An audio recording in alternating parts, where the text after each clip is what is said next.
I'm Commander Shepard, and this is my favorite Lorecast on the Citadel. Welcome to the Mass Effect Lorecast, the podcast where we explore the vast universe of lore behind the Mass Effect games. We'll talk about all the details you may have missed, ask the hard questions, and more. Welcome back, Spectres, to the Mass Effect Lorecast. This is your host, Tom, or Robots, and I'm here as usual with my good buddy, N7, the legend. N7, are we heading out of the galaxy this week? Yeah, we are. We've been talking a lot about Milky Way factions. Milky Way candy bars. Which are solid candy bars, by the way. They're not liquid or gaseous. Wow. Well, there's stupid. Liquid and gas inside the Milky Way. Those are stellar candy bars. Oh man, this could just get really punny and we're killing it. Oh god, this could go so many places. This is just going to link into. Okay, so I'm pulling us way back. Okay, so this week we're talking about a topic that doesn't have to do with Mass Effect in the Milky Way. It has to do with Mass Effect in the Andromeda Galaxy. So yeah, we're traveling. We're going 2.5 million light years away. And we are shifting gears, and multiple gears. We're gonna be shifting gears for a couple weeks because there are multiple factions in Andromeda that we really should discuss. And, I'm not sure what your experience level is like with Mass Effect Andromeda, but I'll be honest with all of our listeners, I'm not that well versed in Mass Effect Andromeda. I've really only played through the game one full time in 2017, and now I'm playing through it again. Yeah, so not so much. I'm going to do my best. I started it up. I made my character. I got a little bit into it. I played about an hour. And then I have such a hard time with everybody looking like middle schoolers. I'm going to be honest with you. I just can't take the people talking to each other about very serious topics and then looking like middle schoolers. Seriously. It's really hard for me. It's I think that's we've talked about it before, right? That's a byproduct of the Frostbite engine versus the Unreal engine I think that and they the character designs. MK10 Gamer, it says their heads are too big. Their heads are too big, and their skin is just so clean. The characters, you look at Shepard, any of the default designs for any of the human characters in the original trilogy, even in the old games where the textures are lesser. Lower res than the Legendary Edition, and they have natural, flaws in their skins, which make them look aged. They look like adult human beings who don't have perfectly clean skin because that's how humans look, right? So it makes them look like people who are old enough to be dealing with these kinds of issues in the galaxy. But then you look at the characters, and I don't want to talk about this too long because we have a whole episode to do, but you look at the characters in Andromeda, and there's even their textures make them look like they have these perfectly clean faces, like they just got out of recess in 7th grade. And I don't know, I just have such a hard time taking that conversation seriously about we have to do something about this impending problem. And it's just maybe just finish your math homework first. And it's not just visual. There's a distinct difference in how the game feels, and we'll get into that a little bit later because it's actually part of that I think is due to the structure and the nature of specifically the Andromeda Initiative, who we're going to be talking about today. And so, yeah, I did want to, before we got into that, I just wanted to be totally honest with our listeners that, disclaimer, I am not nearly as much of an expert when it comes to Andromeda lore as I am with the original trilogy. So I'm going to try and fill the gaps in my knowledge in the coming weeks and months about Andromeda stuff, including reading the books. So disclaimer here, we're not going to address too much of the Andromeda series of novels because it's my loose plan that at some point in the future, we're going to do recaps of the external media like the books. And so maybe we'll talk about it then. Something similar to what you've been doing with the Witcher Lorecast and the recaps of the episodes. Yeah, that would be cool. That'd be cool. So maybe through this discussion, you can convince me about how awesome some of these factions are, and I'll get like super into it, and they'll be like, okay, I'll just have to push past some of my complaints and just play through the game, and then maybe I'll just get it. So teach me some stuff. Where are we starting? Sure. So the Andromeda Initiative, basic thing that we all need to know, it is the official organization or project responsible for sending all of these brave souls from the Milky Way, like taking people from nearly every sentient Milky Way species across dark space to the Andromeda Galaxy. It's unlike a lot of things that we've found in the original trilogy in the Milky Way. This is truly a joint effort from the different species. It's not like, there is definitely some divisions. There are some divides within the initiative and the people who come over from the Milky Way. But this is, in my opinion, the largest, grandest, most joint effort from the Milky Way Galaxy species, maybe with the exception of how you play through Mass Effect 3 and your decisions, but it's unlike anything we've seen. It's a different feeling right away because of that. Mass Effect 1 through 3 is defined by the interpersonal struggles among the species. You know what I mean? The Solarians not getting along with the Krogans holding that resentment against the Solarians, and the Turians. So much of what we talk about in like every episode of this show has to do with that interplay. Right. And here's a goal where it's like the goal is not aimed against any one species. So it's a collaborative thing. And that's a different feeling right away, right off the bat. So I think that might be one of the reasons why players feel differently about Andromeda than they do the OT. The OT is like, there's always a clear enemy, right? Mm-hmm. And there's a clear enemy in Andromeda, but it's more of, it's a spinning plate situation. Like, yes, there's the Ket, but there's also the fact that the goal of the entire initiative is to colonize another galaxy. And this is marketed, at the time in the Mass Effect universe, it's marketed to prospective members of the initiative, candidates and recruits. It's marketed as this types of manifest destiny kind of idea. Yeah. This brave new world sailing across the Atlantic, seeing this untouched land. You know what I mean? We've heard this all before. Sure. Yeah. The idea that like you could travel across to another galaxy and be like, oh, this is ours for the taking is a little bit, I don't know, naive. Kind of like, oh, there's this other continent out there. It's ours for the taking. Presumptuous, sure. Yeah. At least. Right. But it's the premise is filled with this propaganda like hope, I think is a good way to put it. Mm-hmm. The initiative wants you know what I mean? And you're surrounded by that as soon as you start Mass Effect Andromeda. There's tons of propaganda aboard the Ark Hyperion, which we'll talk about a little bit later, and the Nexus. But let's talk about where did this idea, come from? The initiative scanned this cluster of 38 star systems in the Andromeda Galaxy. The cluster being named the Helios cluster. And some of them, they were marked for potentially habitable planets ahead of time. We'll get into how they decided that and how they marked those, but how did they even get there in the first place? Right. Yeah. Also 2.5 million light years away. Right. Also, how would they know after that gap in time that they would still be habitable? Huge questions. Right. And thankfully the writers thought of that. Right. And they addressed them. Although I do have some issues with their explanations because they're not exactly airtight, but they do the job. So how did they get there? Because clearly, no matter how quick you can make this trip, unless it's like space magic wormhole stuff, no one's going to live long enough. I mean, maybe the Asari and Krogan will, but most other species won't.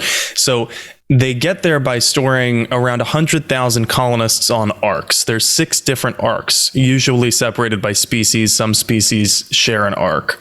We'll get more into the individual arcs when we talk again about the books of the Andromeda series of books later. But the arcs have cryopods on them.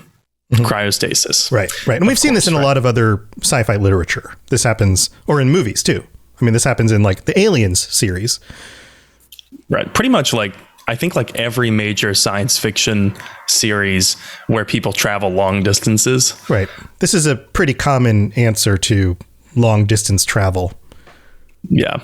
They and so the cryopods are necessary because even with their special ODSY drive systems, the trip does still take 600 some years. So that's maybe, long enough for an Asari or Krogan to live if they were not frozen, but it's not, that's way too long for a human, for a Quarian, for an Elcor, for really anything. Volus. But for a Volus, certainly.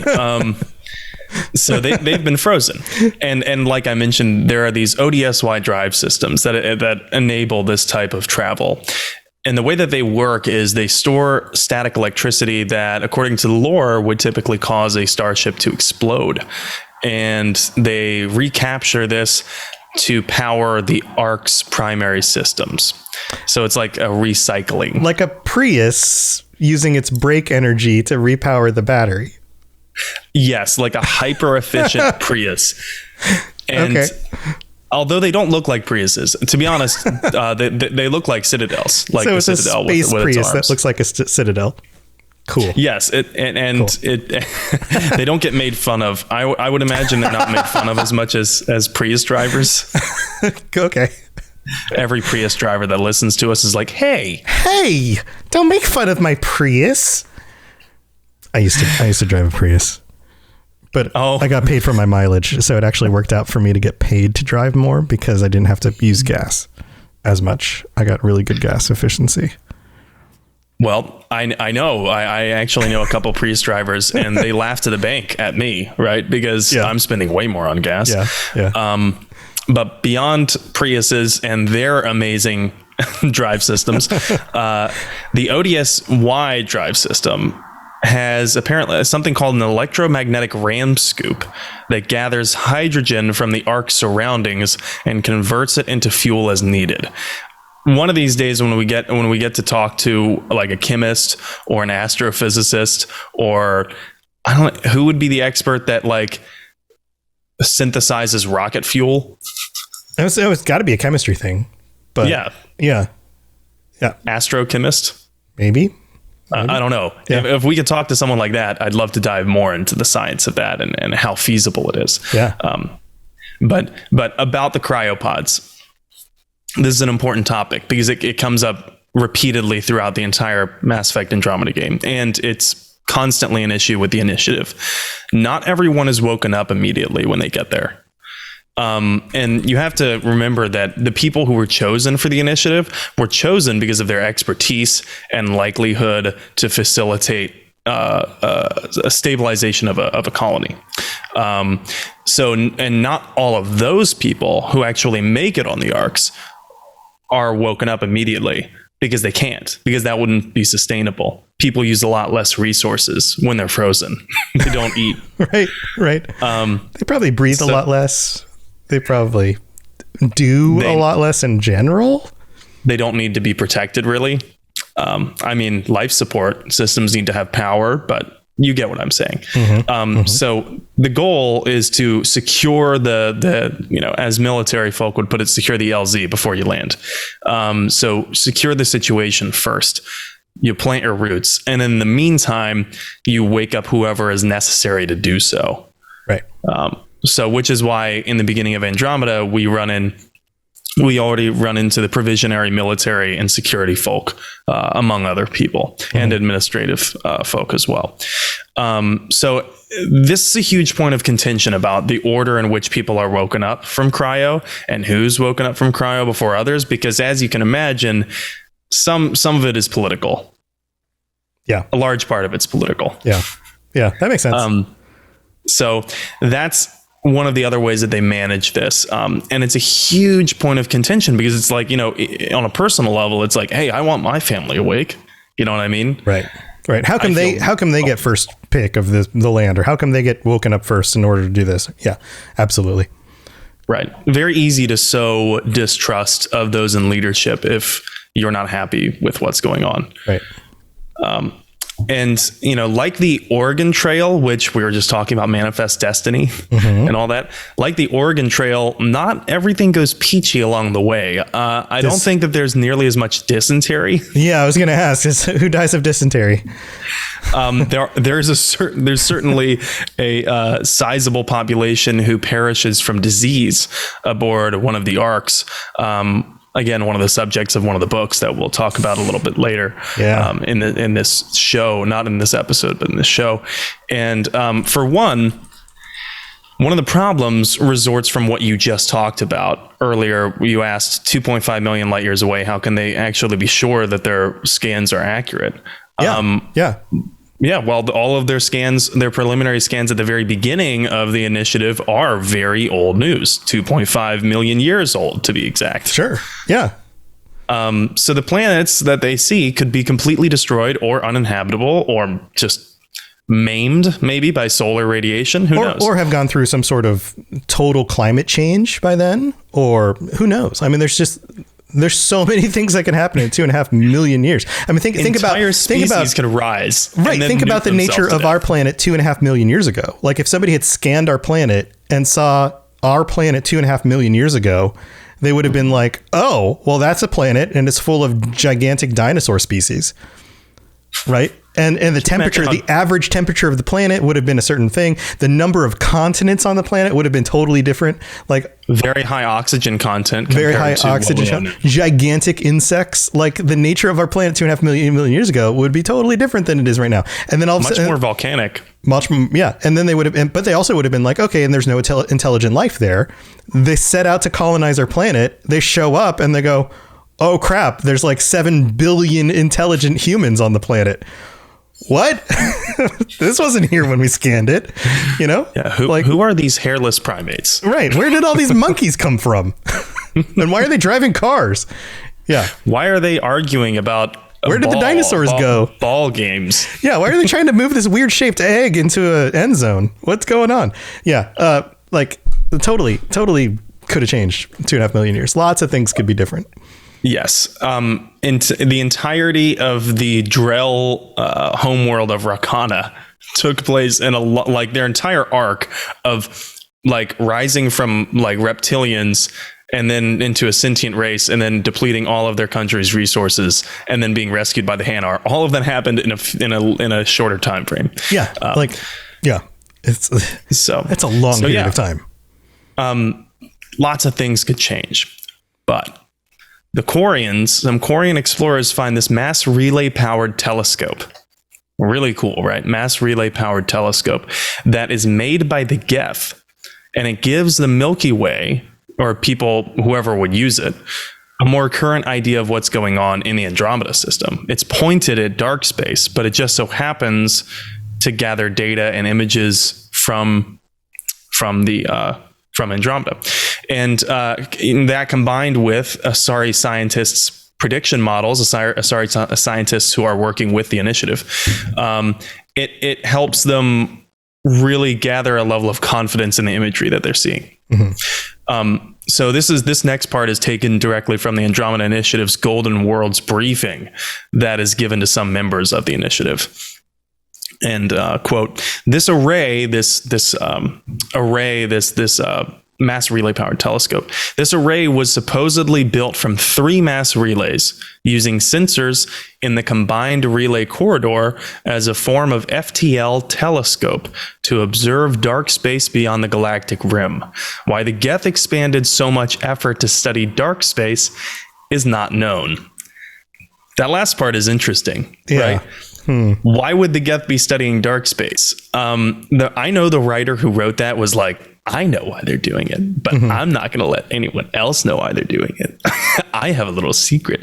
But it's a little bit of a coincidence that the Geth, who were some of the first species to get in mass indoctrinated and then work as puppets for the Reapers, not all of them, but some of them, they know that the Reapers come from dark space. They know that the old machines come from dark space, and now they're studying dark space. Right. So regardless, we'll touch a little bit on the Geth a little bit later. But as far as the initiative is concerned, they're only guessing 600 some years behind now. Yeah, I still don't understand how an FTL telescope works, because you're not actually moving the photons closer to you. I don't think I understand either. That doesn't make any sense. Like, if you can move yourself closer to the photons and see them sooner, then that makes sense. Maybe it's distorting the mass of the photons to help them travel here faster. From a distance? Yeah, like you're sending something forward to the photon, but this photon already doesn't have mass. Right. It doesn't make very you're giving it part. negative mass. Like that doesn't make any sense. Like if you could take and remove the mass of a telescope, of like a censoring object, in order to send it forward in space and retrieve photons and then bring it back to you faster than the photons could travel, then you can gather information faster than the photons get to you, right? But now you're talking like a wormhole situation. Yeah. I'm not sure I quite understand the science behind it. None of it makes sense. The only thing that would make sense is if you could send like a small craft forward in order to see closer to the object, in order to see the object sooner. But how would it get back? I don't know. I have no idea. None of it still doesn't make sense. They're not actually adequately answering the question here. Unless we're missing a key piece, and that's quite possible, because like I had been researching this and I wanted to dive more into that specific part, but I didn't really have the time. Yeah, I think my guess is that this is just a hand waving explanation. Oh, it's an FTL telescope. Sure. Okay. Don't worry about it. It's fine. They figured out a way to see things sooner. They could have just, what they should have done is said, well, they were able to open wormholes that photons could go through, but not large objects. So therefore, we still have to move people, through space 600 years in order to get there. But we could glimpse photons sooner. Yeah. That would have been a solution. Like, we can open like micro wormholes. I'm guessing that they would have to bounce a signal through the wormhole. Right. You know what I mean? Right. So we could open Something a micro like wormhole. The Hubble does. Right. We can open like a micro wormhole from our galaxy to their galaxy in order to like peer through it, in order to see like, okay, now we're actually peering through it. And now the delay of that photon getting from their galaxy to our galaxy is minimized. The distance is now shortened, but actually being able to travel there, we can't send a craft through the micro wormhole. That's not going to work. Like, that would have been an explanation. Well, they could, but they wouldn't come back. Well, but if the micro wormhole is like the size of a pinhead, then you can't send a craft through it. Like, the Geth might be able to, because nanobots. Yes. Yeah. Right. But you can't send a person through it, is my point. Right. Right. And I'm very interested. It's not really specified as far as I know, but then again, I haven't read into the Andromeda books, but I'm very interested to know how the Quarians got a hold of this, because you have to understand that this is not post Mass Effect 3 that this happened. This is like pre Mass Effect 1. Mm-hmm. It's not like the Quarians and Geth are on good terms. Yeah, they're really not. Yeah, there's some weird like hand waving going on in the story, but I think they left it open so that they could fill it in with writing later. But the point is that they're guessing their estimates are 600 years behind, because it would take 600 years for their technology with the ODSY drive systems to get there. Right. And that's still fair, but I get that part. Sure. Right.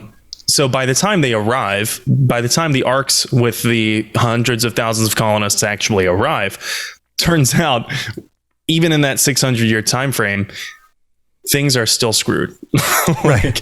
They got there, and now there's this dark energy storm, the Scourge, that has really screwed over all of the potentially habitable planets that they thought were golden worlds. And they're not golden worlds now. Now they're like hellish landscapes of crazy storms that screw up all electronics, which just so happens you need when you're traveling through space. Bummer, dude. Yeah. And so you were bringing up earlier, like how different of a feeling Andromeda was from Mass Effect, the original trilogy. Right. And I personally think that a large part of this is due to the fact that we are no longer in a military atmosphere. This is not a military governed, structured setting. We're not with the Alliance. This is not the Alliance anymore. This is a civilian organization, and for all intents and purposes, a corporation. You know, it's a scientific expedition, but it's corporate. Sure.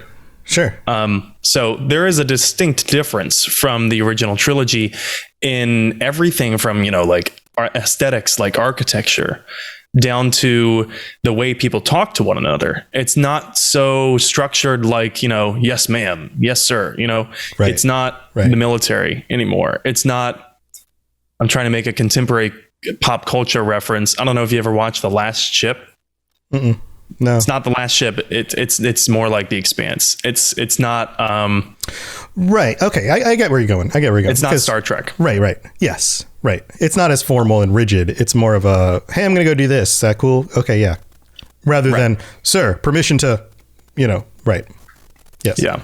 So, and this boils down even to workplace culture things. You know, like we just said, like how people are talking to one another, but also with priorities. So some within the initiative are pushing for a more civilian type expansion. And what does that look like? So what does a civilian expansion look like besides peacefully, quote unquote, annexing places? Well, Director Tan of the initiative congratulates the player character Ryder on a peaceful first contact with the Angara. And Tan says this is, you know, quote unquote, everything the initiative stands for. That sheds a lot of light as to how the director perceives the initiative, and presumably how many of the director's subordinates perceive the initiative. The point is to make peaceful first contact with places, not dominate, not conquer. Right.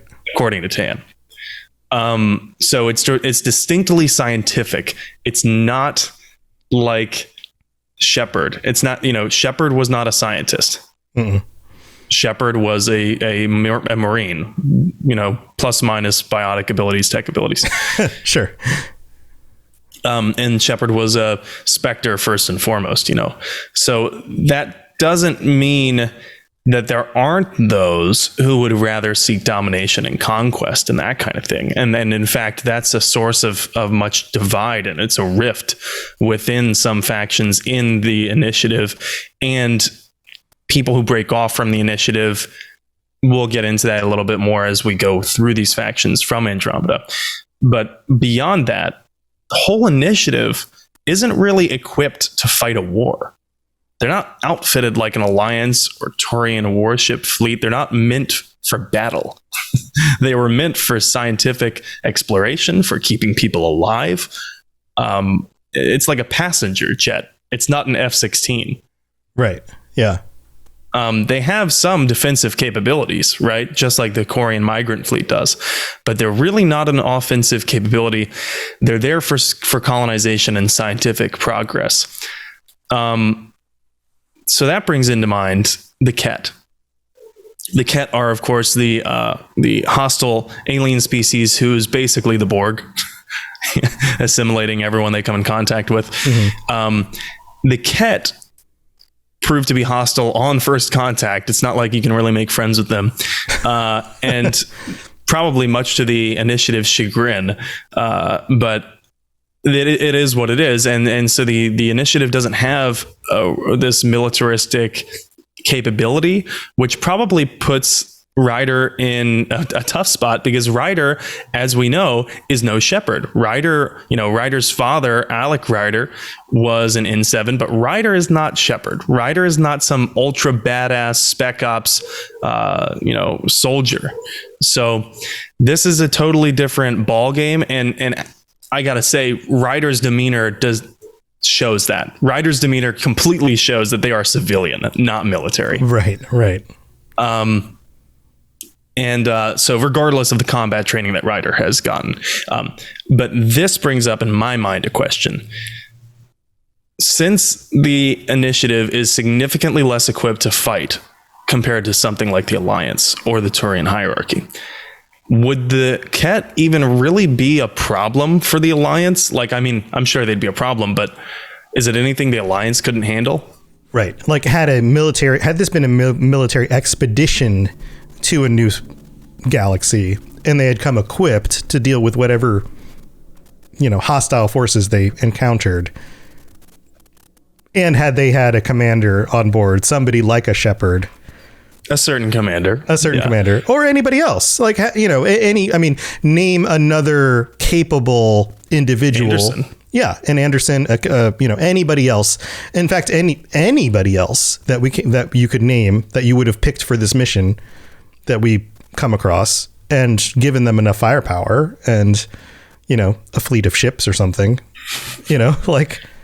Yeah, give them enough tools to work with. I'm sure they could do a dent, but like it just puts things in perspective for like, are the Ket really that badass? I don't know. But yeah, like the point is that everything feels more corporate. Everything feels so much more corporate. Like, I don't know about you, but I got such a strong corporate HR vibe from all of Andromeda.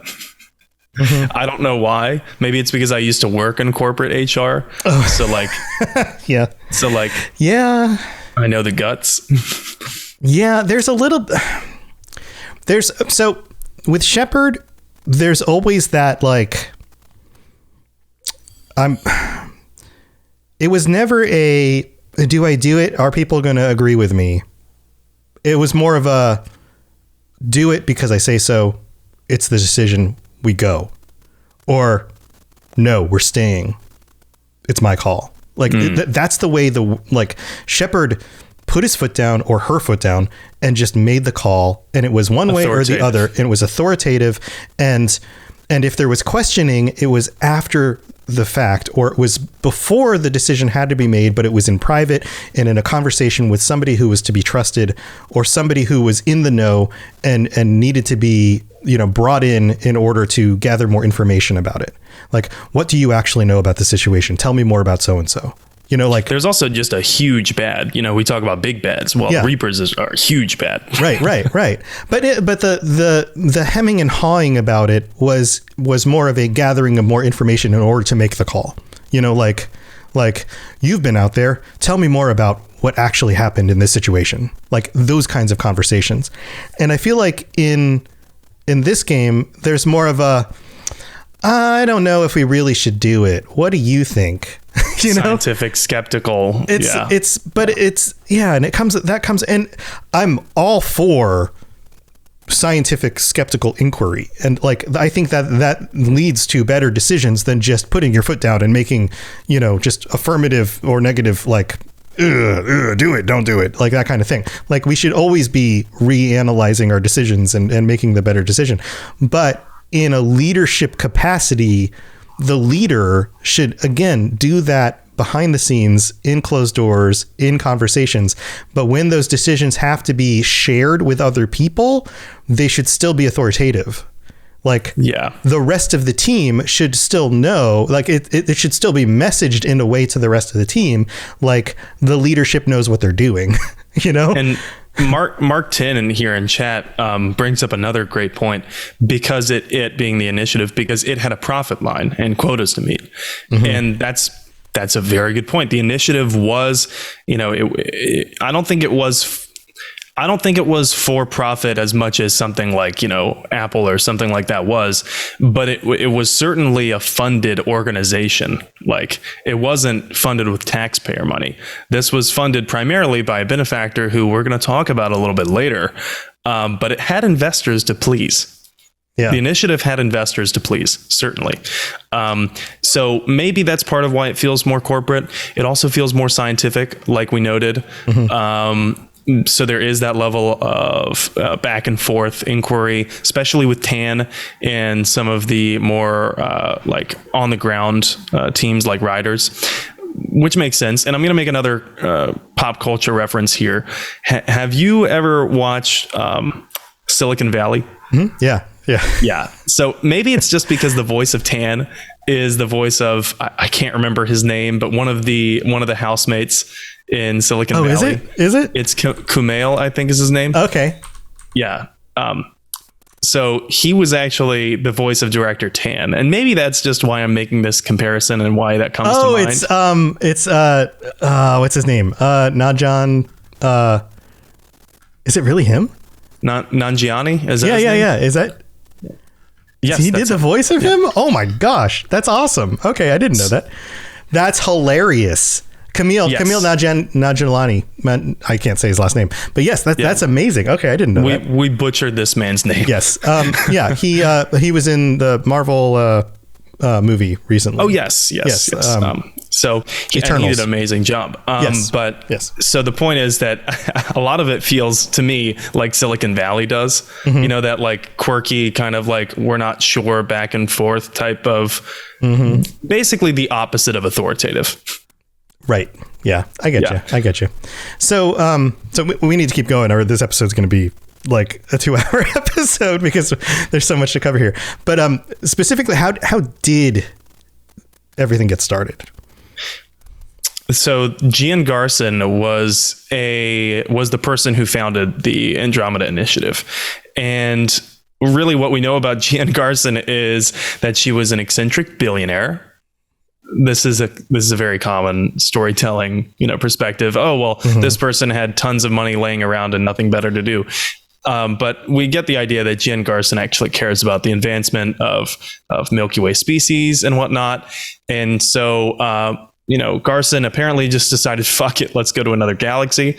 And I'm simplifying things for comedic effect here before anyone takes me. Let's just go to space. Completely serious. This is the equivalent of, I got a lot of money, I want to go to space, but in the future. But in like a little bit of a more respectable way. This starts in 2176. For reference, 2176 is about 7 years before the beginning of Mass Effect 1. So 7 years before Shepard ever, touches the beacon, is alerted of the Reapers and whatnot.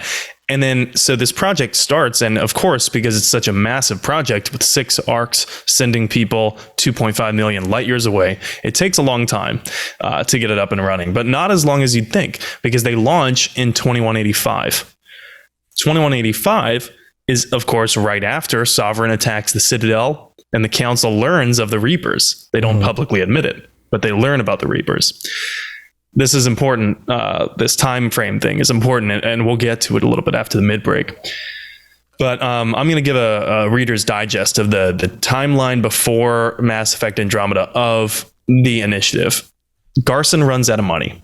This is an incredibly expensive project. So expensive. It's literally valued at the quintillions of credits by the end of everything.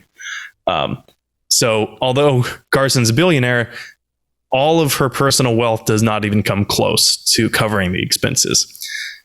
And then someone steps in to help out with funding it. And this person, by reputation, has bottomless pockets. We'll talk a little bit more on this later. There's a very key point that we're going to drill in after the mid-break. But even so, they get launched. Mysterious benefactor contributes the funding necessary. They go to Andromeda. They arrive there. Shit's way more fucked up than they imagined it was going to be with the Scourge. And once they're there, though, even though they're a scientific, expedition and they have these corporate feeling nuances to them, they function as the de facto government and military for Milky Way species in Andromeda because they don't have any contact with the Milky Way. They don't know what has happened in the 600 years since they left. Yeah. That's a very key aspect. They don't know. Right. That makes sense. So, yeah. All right. Well, let's take a break. We got to thank our patrons, and we'll be right back. Message coming in. Patching it through. I am sovereign, and this station is mine. I like the sound of that. That's not, you don't like the sound of that. That's still not a good thing. All right, here we are in the middle of the show, and we have to thank our patrons. No new patrons this week, but we get to thank our Tier 5 Shepard patrons. Who the Fool, Apollo, 73, and Pipe Man. Thank you for supporting the show. You get shout outs every week, and a big thank you to all 44 of our patrons. You guys are amazing. Thank you so much for supporting the show. If we've helped you get through your work, week, your workouts, your drive to work, or getting addicted to a new video game and staying up till 4 o'clock in the morning while listening to podcasts like Lost Ark, which I've been playing a lot. And I definitely didn't stay up till 4 o'clock in the morning playing recently. Then check out patreon.com/Mass Effect Lorecast and all the different tiers where you can get ad-free episodes or join us on future episodes of the show or play, or get t-shirts. I'm still playing video games in my brain. Or you can get t-shirts, which people have been getting some of the t-shirts. People have been signing up at tier 4 and they've been sharing pictures on our Discord and they look freaking awesome. And I'm still jealous that we can't get those t-shirts because I would like to wear them because I love my video game t-shirts. But Sam, I want a t-shirt. I want to wear the same t-shirt that Mark Meer gets to wear. Yeah, I know, right? I'm jealous of Mark Meer in multiple ways, and and that's definitely one of them. Well, I was just thinking about it the other day that one of the top ways I'm probably jealous of anyone who worked on the Mass Effect project is because they got to go to parties with all of the Mass Effect cast there, and everyone who worked on the games. They had like tons of BioWare holiday parties, but I'm ranting. Yeah. So enjoy them. I'm so glad you guys are sharing the shirts and everyone's saying that they feel super comfy and nice and soft and stuff. So that's awesome. That's good to know too. So I'd love to see the pictures. Thank you for sharing those. And if you want to check out the Patreon, we'd love to have your support. It really does help us do this. It makes it part of my full-time thing. And also Sam being part-time thing and helps pay for, ridiculous car stuff like Sam having to pay $450 or whatever it was to change your state thing for your license or whatever. And I don't know, but it really does help. So thank you. And it does make this a priority for us to make sure that we keep putting this out every week. And I'm sorry for this being a day late, but we had an important Valentine's Day thing to get done to make sure that Sam's girlfriend was happy and taken out to a very fancy restaurant. I hope that went really well, dude. Yeah. We were given a pretty hefty gift card by a family member of mine back for Christmas, and we just never used it. And so we went to a fancy restaurant. That's awesome. Yeah, that's great. That's super cool. We went to Beef O'Brady's, and if you know what that is, you know that it's not fancy, but it definitely wasn't busy, and it was fine. We also have a review from Australia. This one is from Actria, who wrote in 5 stars, great refresher and informer. I'm a massive lore nerd and my head is full of various game lore. Man, you totally found the right network of podcasts to plug into here. I thought I knew everything about this franchise, but they really dig into details in around approximately the 17th episode. So if you're looking for all the details, don't worry about the first 16 episodes. Just start at episode 17. Love this podcast. Listen every week, and it's great for beginners and veteran players. Well, thank you, Ectrea, for leaving that review. And if you're enjoying the show and you want to help us out, then leaving a rating and review on Apple Podcasts or Spotify is absolutely the best way to make sure that other people know that this is a good show. And if you leave some words with it on the Apple site, then we'll read it out on a future episode of the show. And with the 5-star rating, because that absolutely does help. But that's what we got for this week. And planet cards. I heard we had some requests for for planet cards coming back. Yeah. We have been witnessing a clamoring of people who have really sorely missed the planet card segments. And I got to be honest, that's that mid segment was 100%, just like a funny idea that I had one day. Mm-hmm. And I guess people really liked it. So that tickles my heart. And, and so we're going to bring that back, starting now. And there's a planet card that I just sent you a screenshot of. Yeah, I'm pulling it up right now. Look at this baby. And, it's, this one. So let's just read it. We'll talk about how it's applicable later. But this planet is called Clincori. And the flavor text that's on the planet card is as follows. Clincori is a rock and ice planet with an atmosphere composed of chlorine and argon. The frozen surface is mainly composed of potassium with deposits of iron. Clincori is famously claimed by the eccentric Volus billionaire Kumun Shoal. He claims that a vision of a higher being told him to seek on Clincori the, quote, lost crypts of beings of light. Ooh. These entities were supposedly created at the dawn of time to protect organic life from synthetic, quote, machine devils. Shoal has been excavating on Clincori's toxic surface for 2 decades at great expense. No government has valued the world enough to evict his small army of mercenaries. So that's the planet card. That's what it says on the card itself. And it's also canon that at least one matriarch showed enough interest to get involved here. And that was Matriarch Dillanaga, because Matriarch Dillanaga was arguably somehow either first or second degree involved with this expedition, because we can find one of her writings when we survey this planet in Mass Effect 1. So I handpicked this planet for the planet cards for a reason. It is relevant to what we're going to talk about today, and we'll get to that after this mid-break. Machine devils. All right, here we go. Let's go back to the rest of the show. Spit it out, or are you trying to build suspense? You're so dense, sir. Obviously, I do not know as much about human relationships as I thought. All right, we're back. And Sam, you mentioned that the truth of the Andromeda Initiative is darker than they publicly let on. What does that mean? Yes. Yeah, so it is. Basically, the Andromeda Initiative, like I said, the goal was scientific and whatnot. And it is... The truth is darker. The truth is out there. The truth is darker there. That was my attempt at the X-Files theme song. Believe. Well, there's multiple ways that basically we learn through Andromeda that the initiative wasn't all that it seemed, at least to the people that it conned into recruiting. Because conned into, wow. All right. And I'm going to say conned because, they were recruiting these highly qualified people, but I'm not sure that all of these highly qualified people were really briefed on why the mission of the Andromeda Initiative changed after having been created. It may have been created with this whimsical type of scientific discovery and hopeful manifest destiny thing going on. But at some point, the project switched from more of a dreamy science project to a contingency plan.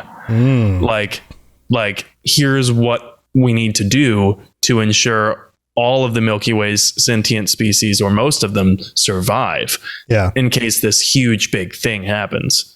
The huge big thing being reaping of the galaxy? Yes. Yeah. Well, I mean, that's heavily indicated. I mean, but the thing is, like, how would the characters in the game know that at that time? Sure. Right. And that's exactly where this benefactor comes in.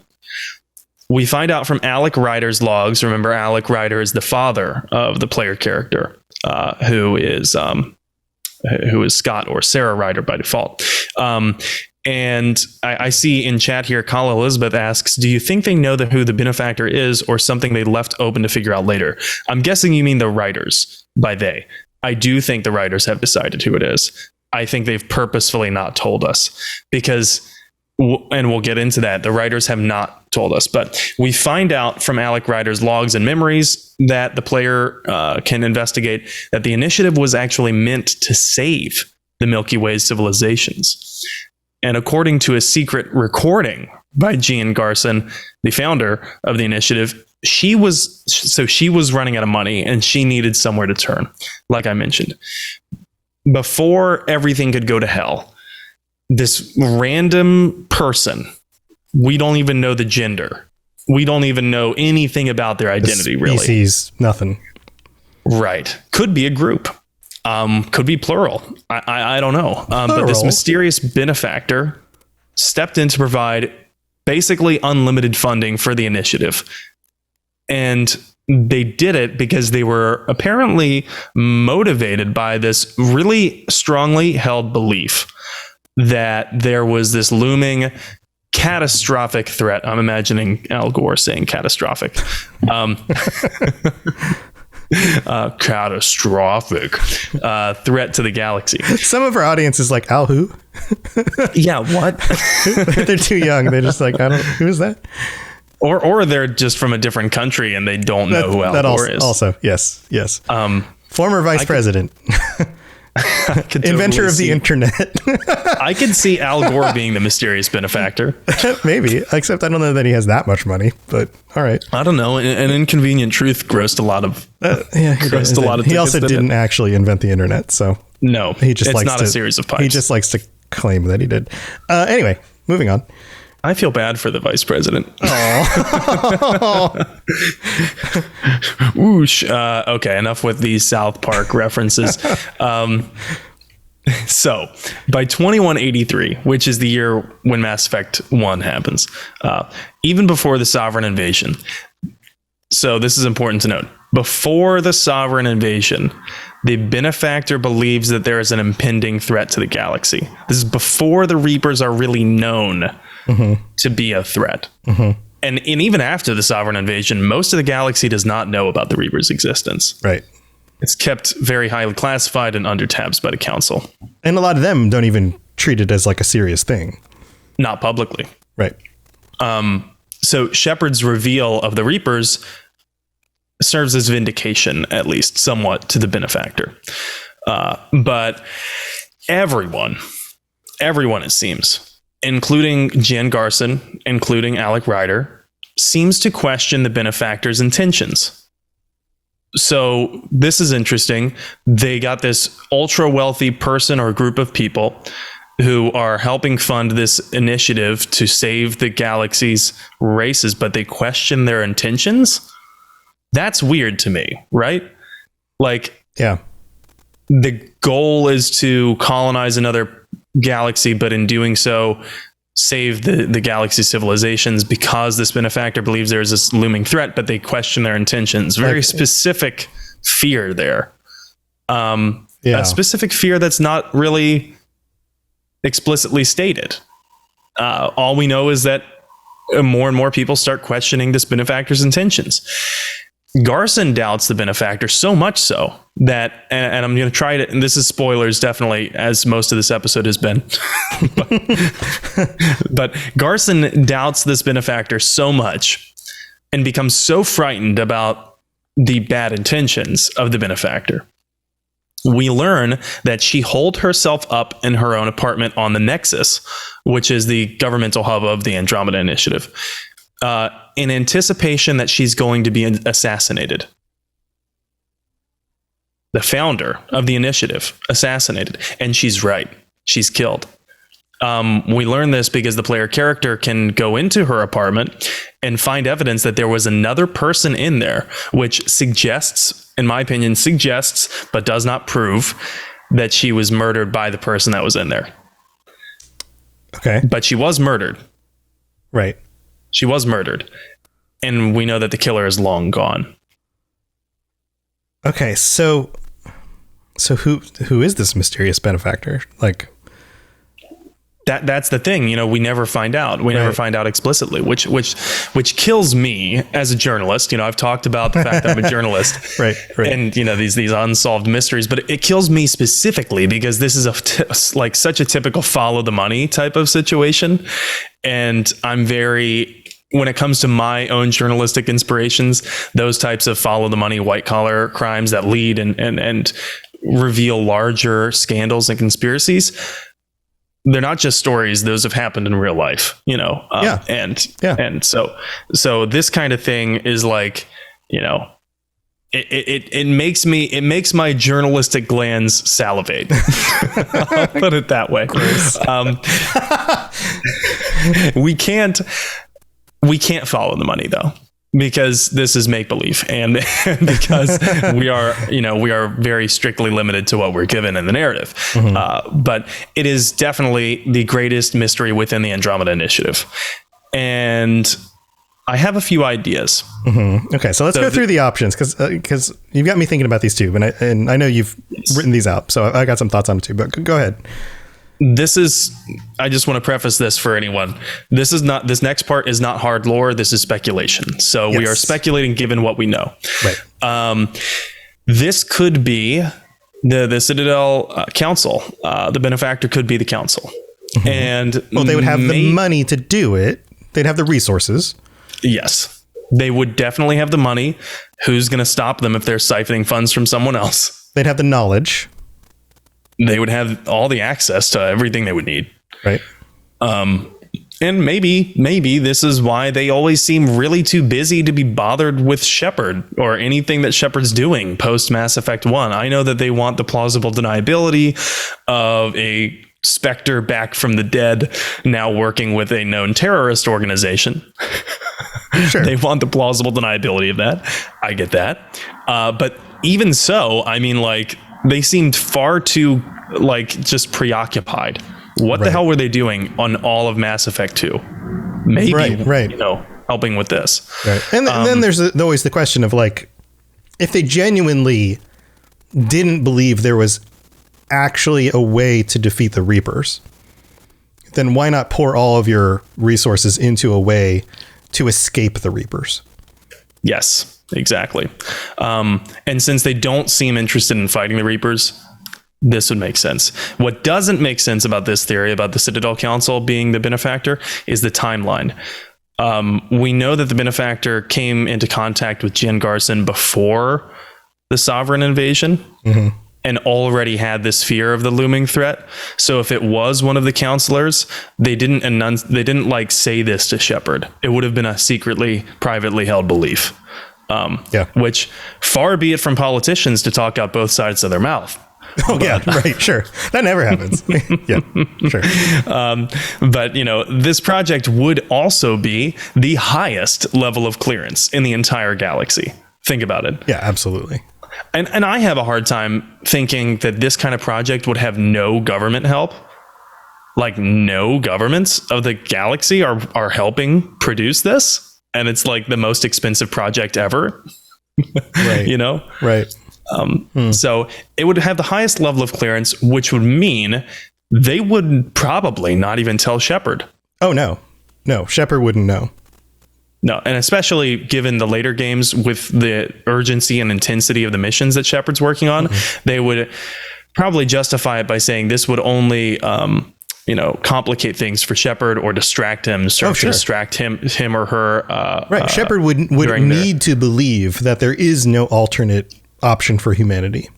Yeah, Shepard would need to act. Real quick, you know, I just caught myself using masculine pronouns for Shepard. I did say a while ago I'd try to use both or plural, or not plural. Plural Shepherds. Plural Shepherds. Or neutral pronouns. So I'm going to try and keep doing that. My apologies to anyone that was upset by that. But on the line of clearance and not telling Shepard, he's not on a need-to-know basis. He's just not. They're not. Or she's just not. They're not on. Or none of the Shepards are on a near need to know basis. It's tough because you get a picture in your head, and typically what happens is I get a picture in my head of the artwork on like the cover of the game where you see the male Shepard, even though most of the time when I've played a playthrough, I've played a female Shepard, and that's why I typically default to a male Shepard. Also, Mark Muir on the intro is a male voice. I think that's why I default to male, even though most of them on my playthroughs, I'm actually a female Shepard. Yeah, the marketing language early Mass Effect was more male. Bro Shep. Yeah, it's weird. It's a weird, like, brains are hard. It's hard to unwire the things that get plugged into your brain. But anyway, we'll do our best to try to make it more neutral or both. But anyway, so they Shepard. Yes, we're not on a need to know basis. Right. And especially not when they join Cerberus. And I'm saying join loosely because, you know, Shepard is working with Cerberus for Shepard's purpose, not for Cerberus's purpose. And that brings me to my next possible benefactor, Cerberus. Yeah, this one came to mind for me too. And I know you've got a list of possibility and reasons here. So, yeah, and I think that they're probably the most likely. I think given the reasons that are in here and more, Cerberus and also within the fandoms, widely accepted to be the most likely person or group behind the benefactor status. One of my operative reasons was this benefactor approached Garson before Mass Effect 1, before the Reapers lead the invasion on the Citadel. And already that benefactor was scared of a looming threat to the galaxy. Before all of this, before even the very select few people knew of the Reapers. Right. And we do know that Cerberus had some evidence of things already. They did. And they also already had a manifesto, specifically the Elusive Man had a manifesto, remember? Anticipating an immediate threat to humanity. And that hence the naming of their organization, Cerberus, being the guard dog of the Charon Relay, guarding humanity from everything outside the Charon Relay. So this kind of like, I don't want to say paranoia, but certainly like vigilance of looming widespread threats to the galaxy, not out of the ballpark for the Elusive Man who's been saying it for decades at this point. Right. My big question for Cerberus is why not just fill the ship with humans? They're so pro-humanity. Why open it up to other human races? There is a human arc, but why open it up to other races at all? Well, if you some players might recall, and some people who are avid fans of the external media might recall that, not all of the arcs had a good time getting there, and comparably, the human arc was rather unscathed. But if it's primarily the idea and motivated by Cerberus, why include other races at all? Like, why make not just make the humans arc better or make why include other races at all? Why open this up at all? Why not just make this a secret human thing and just save humanity and move them off to another galaxy? You get where I'm going? Oh yeah, I see that definitely, and that's assuming that the Elusive Man has progressed to the point of like that level of extreme xenophobia. But I also don't think that the Elusive Man might be xenophobic and racist, and certainly human supremacist. But he does use people. He's not above using people. So you think he needed the cooperation of the other races in order to put together the entire thing? So he couldn't have just done it with only a human group. He needed help from the other races. The Elusive Man, also an incredibly wealthy, benefactor to many different causes in the galaxy, including the Terra Firma Party on Earth. So he's got this quote unquote unlimited funding. He's rich enough to lead the Lazarus Project, which brings Shepard back. Yes, they did say that it makes a dent in their budgets, but I mean, it was already incredibly expensive. And that was done over a much shorter time frame. That was just, what was that? 1 year, 2 years that was done over Project Lazarus. Yeah. Whereas if we're talking about yearly income, it's much easier to spread out a large cost over many years, like it was done with the Andromeda Initiative. Sure. So, and this would have started before the Project Lazarus. So it was possible, I think, in my mind, that the Elusive Man could keep operations as close to normal as possible while funding things like this, because they have numerous different, money laundering businesses and sources of income. And also, let's not forget, not all of the Elusive Man's goals were like plain evil, not like immediately. Yeah. It just seems my question is why be more benevolent than necessary? Unless there's something in it for himself. And I think your answer is maybe he needed the cooperation of other races in order to achieve what he was achieving. So, for example, cooperating with the other races in order to use the FTL telescope could be one of the answers, or to get the technology to build the arcs. Or so he had to work out a deal in order to include the other races in the plan in order to make it work out for humanity. So it was okay, I'll scratch your back, you scratch mine, and at least I'll get some humans saved. So I'll save your race as well. There's some duality within the Elusive Man's own mind, right? I mean, because he was battling indoctrination throughout the 3 games that we played in the original trilogy, but he was also battling subtle indoctrination for many years before that. I'm not sure if many people know, but the Elusive Man had himself implanted with Reaper tech long before Mass Effect 1 happened. And as we know, indoctrination is a long-term, subtle process. And the longer term, the more subtle it is, the more effective it is at using your thrall. Your thrall remains more capable. The Elusive Man, if anything, was definitely capable.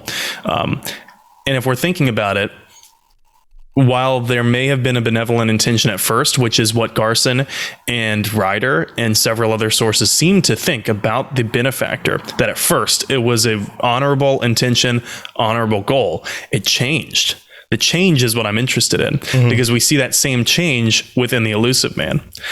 He seems to be, at least in Mass Effect 1, like, I think most players would say he seems to be extreme, certainly racist, but not like a completely evil, he at least he's interested in saving humans. Not chaotic and terrible. He has he at least has some redeeming qualities. Right. Yes. Right. So there's that as well. And he was for the advancement and preservation of humanity. But like I said, his intentions begin to be doubted by more and more people around him throughout the original trilogy. His intentions become doubted by more and more people around him as the games go on. And the breaking point for many coming in is around, timeline-wise, you guessed it, 2185. Right after the Ark's launch. That's when the breaking point is for Miranda. That's when the breaking point is for many people within Cerberus. It's also when Shepard kind of exposes the Elusive Man for being just evil and terroristic, So starts off with honorable intentions in his own life, has this kind of Apocalypse Now type of origin story, but he's actually indoctrinated, like we said. So there's another reason that I think it could be Cerberus. And then we also know that the Arc Hyperion, like I said, comparatively, relatively untouched. Interesting to note there. And here's another really interesting point. Alec Ryder, the N7, who was the human pathfinder before dying early in Andromeda. The benefactor was key in getting Alec Ryder onto that project, getting Alec Ryder to enlist. Alec Ryder had been discharged dishonorably from the Alliance. So left on bad terms from the Alliance because, wait for it, Ryder was working on AI research to advance humanity. That sounds like a patsy for the Elusive Man. I mean, I'm being very harsh on Alec Ryder right now. I'm being very harsh. But Alec Ryder wasn't exactly he didn't have a sterling reputation in the Alliance. If someone got dishonorably discharged from the Alliance because they were working on AI and integrating it into humanity to advance humanity, that sounds like a dude that the Elusive Man might be interested in recruiting. And someone that the Elusive Man, if he was a benefactor of the initiative, someone that he would want as a major player. There's also another one. Cora Harper is a character in Andromeda. We never forget that she trained with the Asari Commandos. Right. That brings to mind, how the hell would Cora Harper actually have the in with the Asari Commandos unless she was from a very powerful and influential family? Just so happens the Elusive Man's real name is Jack Harper. Right. How many people do we know with the last name Harper in Mass Effect? And are we willing to admit that that's a coincidence? Yeah. No, that seems intentional. But is it intentional because he's behind the project, or is it intentional because he was still connected to the project in another way? If he was believing in the project, if he was pouring all these funds into the project, and he was doing it for the preservation of, among other species, humanity, you would think he'd want his bloodline to continue, right? Right. Yeah. So he would use an in and be like, you're getting in there. Right. Yeah. But, it could be more complicated than that. Maybe he just got tied into the project later on. Maybe he wasn't the sole benefactor behind it. Maybe he was part of a group of benefactors. Maybe that's part of why it's multi-race. Quite possible. And speaking of individual versus group, another idea that I had was, what if it was the Shadow Broker? then of course no one would know the identity of the benefactor because no one knows the identity of the shadow broker. Right. But not Liara specifically. Right, not Liara, because that timeline wouldn't make sense. That timeline indicates that the shadow broker was involved with the project long before 2185. So that would mean that Liara could not have been the shadow broker at that time. Right, because it would have started before she took over the role. Could have been the Yogg. The Yogg were the shadow broker. That who seems else would odd. have quintillions of credits? But that seems odd, though. Like, why would the Yogg care enough? Yeah, right. I mean, the Yogg is hyper intelligent, right? And at this point, we also know that during Mass Effect 2, or shortly, during that 2-year gap where Shepard is dead, the shadow broker is well aware of the Reaper's existence. I think. Not just because of their far-reaching influence and intel and whatnot, but also because the shadow broker was apparently making deals with the collectors. So the shadow broker would be definitely well aware enough to know of an impending threat. Yeah.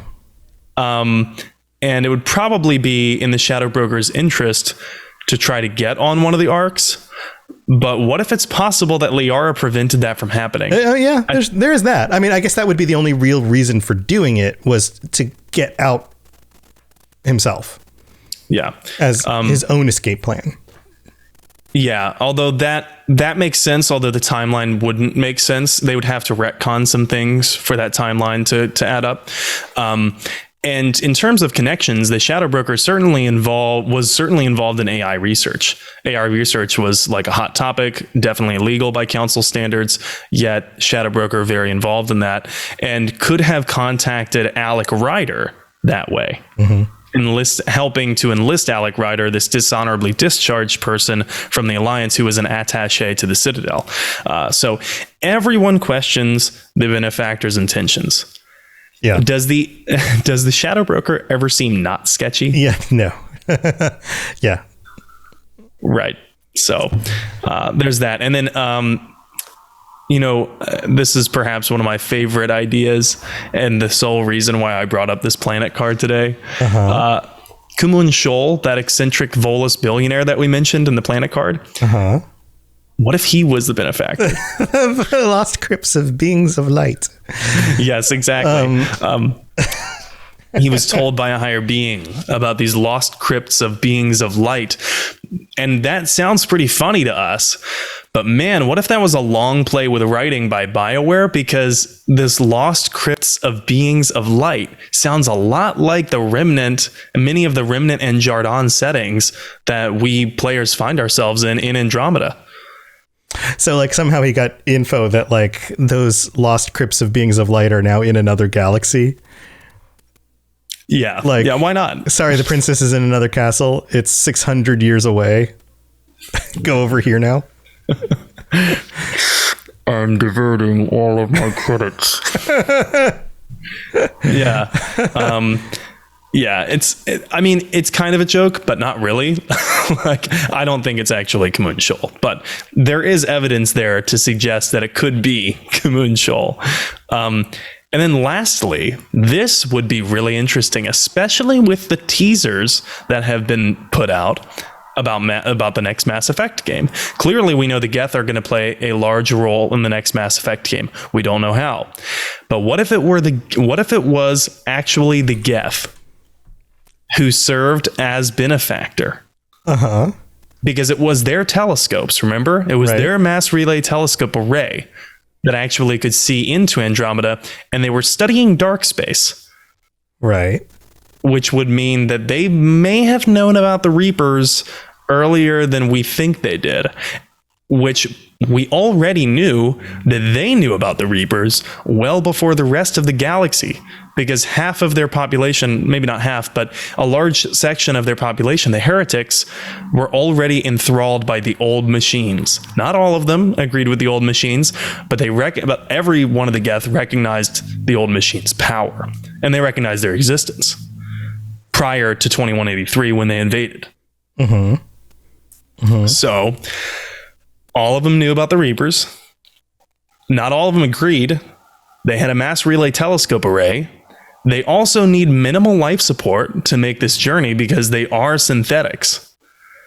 And they have some of the most advanced tech in the Milky Way. We know this from several sources, including the Council itself. The iffy part comes to the money. Do Geth really have need for money? I think so, because they're constantly building, so they need to acquire resources somehow. Right.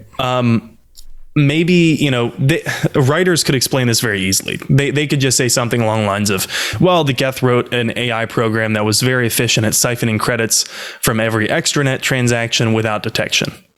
Sure. You know what I mean? Sure. Right. They're cleaning up the fractions of every little, extra half cent. Yeah, like Office Space. Right. Yeah. It's not stealing. Right. Yeah, but again, what's in it for them for helping out all the other races? I don't think that the Geth, especially if it's the faction of the Geth who are not the heretics, who are not enthralled by the old machines, if it's not them, right? I don't think that they are malevolent. And they were not interested. Remember, they specifically were not interested in extinguishing the Quarians. If they were, they could have. Right. But what makes them benevolent rather than just neutral? I'm not sure that the Geth would consider ensuring survival of other species to be benevolent. You think that they would just see that as just what they should do, and they would just do it? Yes, because I remember we gained this idea that the Geth, part of their ultimate evolutionary goal is to understand organics more. Can't understand organics if they're all dead. Don't exist. Okay, so that again, that plays into what's in it for them, right? Right. So if they need the other races to stick around, if they're going to then continue studying them, so therefore they need to ensure that they stick around.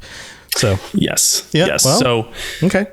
And they'd also the Geth would be interested in Alec Ryder, recruiting Alec Ryder. And like we said, the benefactor was very interested in recruiting Alec Ryder. They would be interested in Alec Ryder's fascination with AI, specifically integrating it within an organic conscience.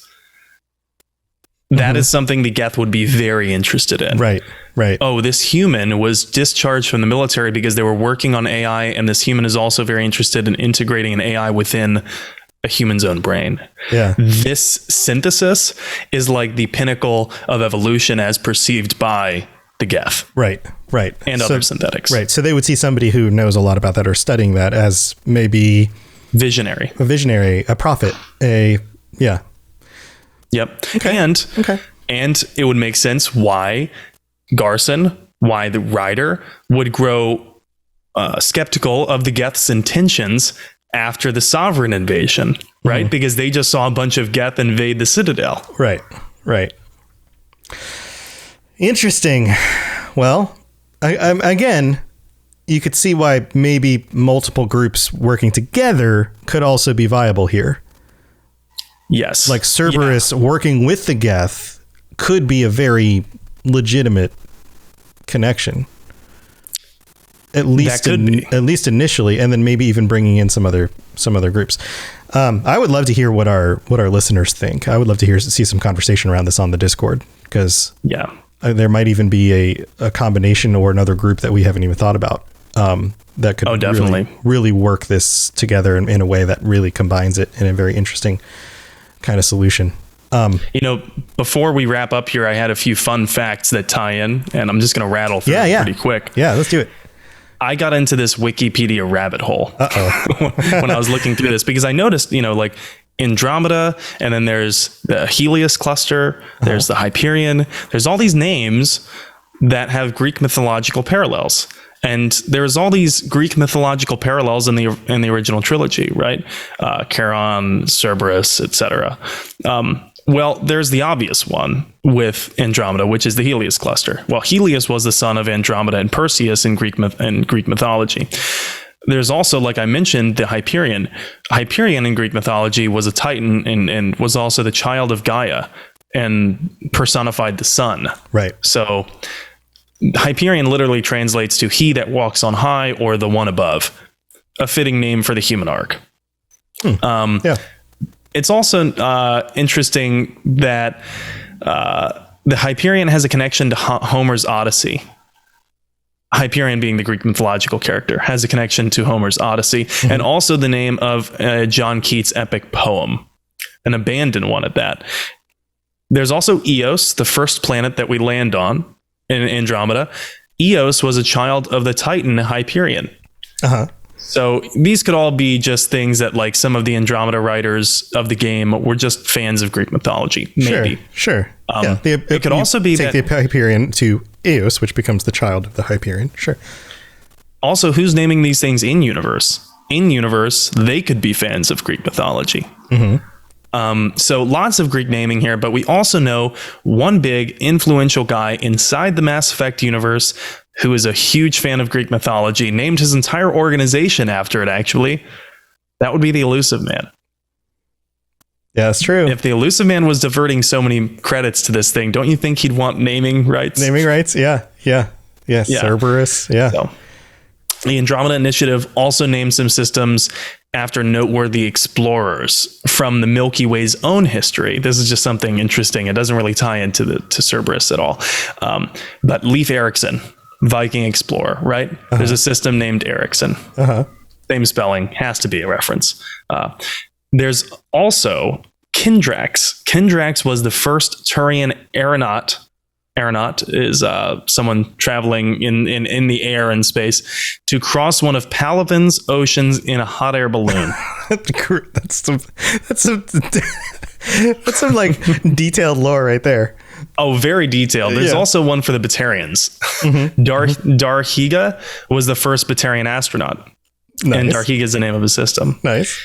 And there's a few others like Pfeiffer. Pfeiffer was named after an Austrian traveler, Ida Laura Pfeiffer, and Pythias, named for a Greek explorer, Pythias of Massalia. And there was also, of course, the famous Chinese explorer and general Zheng He.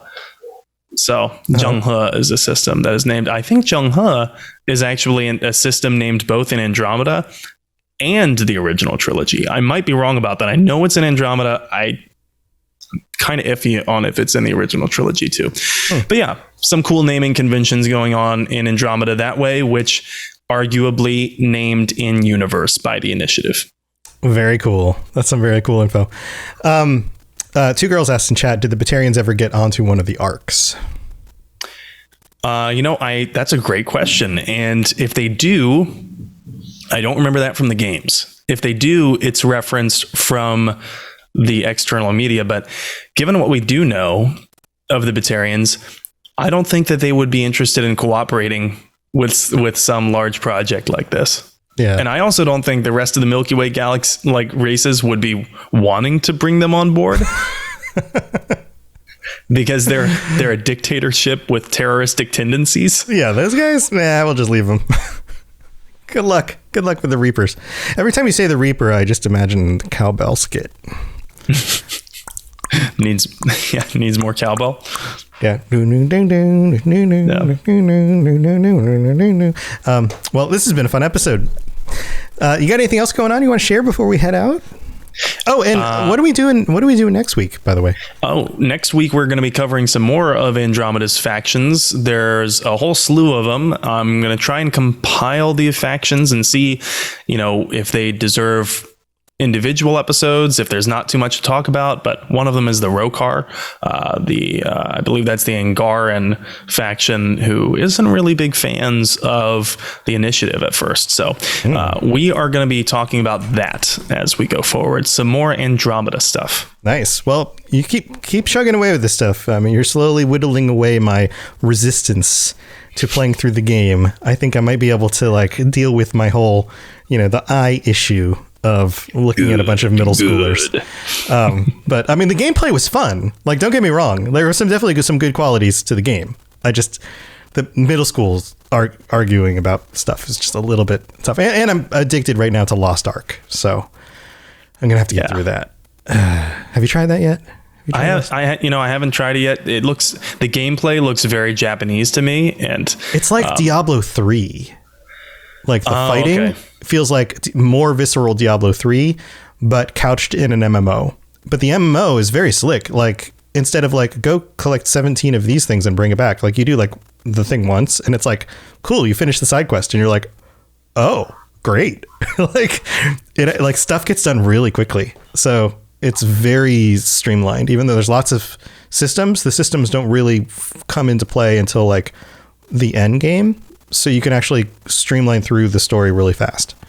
Well, maybe I'll check that out. I got some more space on my SSD now that I just finished Cyberpunk. Yeah, I heard. Finished my first playthrough after 120 hours. I was completionist. I burnt the hell out of that playthrough. But yeah, like I mentioned, I'm going to be playing some other games. Of course, Mass Effect. I'm streaming Mass Effect. Like I've said in previous weeks, streaming Mass Effect every Saturday. Sassy Shepherd Saturdays. It's still going on. Still going strong. And I'm streaming miscellaneous Mondays. Sometimes that is Andromeda. I'm also adding a third stream of the week. Adding a third stream for Throwback Thursdays. Or Retro Thursdays, just games that are probably 15 to 20 years old, like Morrowind. I've heard a few people say, hey, you should stream some of those.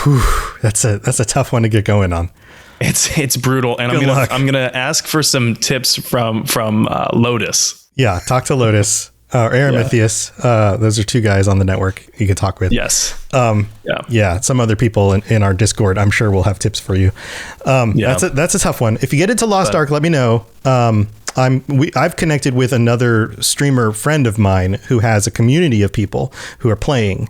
So I know a lot of people who are now playing if we want to get into group dungeons and stuff. So there's a community that we can group our community with. So if anybody else out there wants to join us, I can recommend what server to join if you want to play. So let me know if there's something you want to do. That's what I'll be playing mostly in my free time, in my non-streaming time. So I've got that going on. There's a big announcement tomorrow, as of the day we're recording this, as a Monday night on the 15th. So on the 16th at 10 a.m. Eastern, which for you is like, 7 a.m. Pacific, CD Projekt Red is having a stream where they're going to make some sort of announcement about Cyberpunk. So I'm thinking that's probably the next gen release stuff, updates for Cyberpunk 2077. So I'll be talking about maybe more features. I don't know. So I'll probably be talking about that on the podcast this week for the Cyberpunk Lorecast. My main game streams are on Tuesday and Wednesday night. Tuesday night, I've been streaming Skyrim with my mom, where she gets to make all the gameplay decisions, and it's been hilarious. She just met the Greybeards, the old men. She calls them the old guys who live on top of the mountain, and I've been streaming a role play of New Vegas, which is like a 10 luck build. Oh my God, I love it. Yeah, it's all luck and like very little anything else. And I just throw explosives because you run into the guys with the dynamite in the beginning. Powder gangers. Yeah. And so I've just been like throwing explosives at everybody with a 10 luck. That's been a lot of fun. So I've been doing that on Wednesdays, and then most of the other shows happen during the other times during the week. That's awesome. Lots of streams during the evenings if you'd like to come hang out with me. And of course, there's all the. And other you're streaming shows on YouTube primarily now. I'm multi-streaming on everything. So like this show and all the other shows, everything I do when I stream shows up on the Robots Radio channels. And so there's a channel on YouTube, channel on Twitch, even on Facebook. It streams everywhere. So if you search Robots Radio on whatever your favorite streaming platform is, you'll find it. So yeah, easy. And I am, of course, at N7 Legend on Twitch and Twitter. Times for my streams are pretty universally like 6 to 9 Eastern on those Saturdays, Mondays. Thursdays probably going to be a bit later, like an hour or two later. But yeah. Awesome. Well, chat, thanks for being here. Listeners at home or wherever you are, thanks for tuning in. We'll be back again next week at our normal time on Sunday.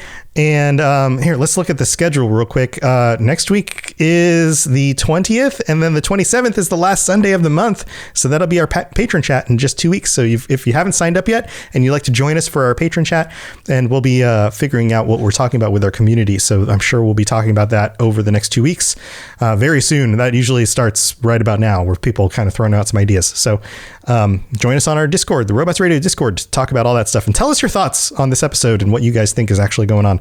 We'd love to hear it. All right, we'll see you guys next time. Until then, stay safe on your journey to Andromeda. if that's where you're going. See you guys later. Bye, everyone. Thanks for tuning into the Mass Effect Lorecast. We'd love to hear your opinion and thoughts on the lore of Mass Effect. Reach out to us on Twitter at Mass Effect Cast, or check out the Robots Radio Discord. Also, you can send us an email at masseffectlorecast@gmail.com.